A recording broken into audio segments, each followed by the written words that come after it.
কারণ যে বান্দা রবের খুশিতে সন্তুষ্টি মনে হতাশা ছাড়া খুশি থাকতে পারে, রব্বুল আলামিন ফিদ দুনিয়া হাসনাতাও ওয়া ফিল আখিরাতি হাসনাতার, দুনিয়া আখিরাতের নিয়ামত সে বান্দাকে দান করেন। সুবহানাল্লাহ।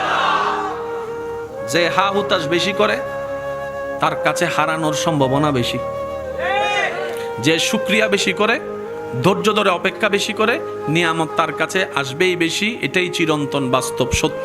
ধাক্কা খাবেন, ধৈর্য ধরতে পারলে রবের উপর সন্তুষ্টির সাথে পাক্কা হবেন।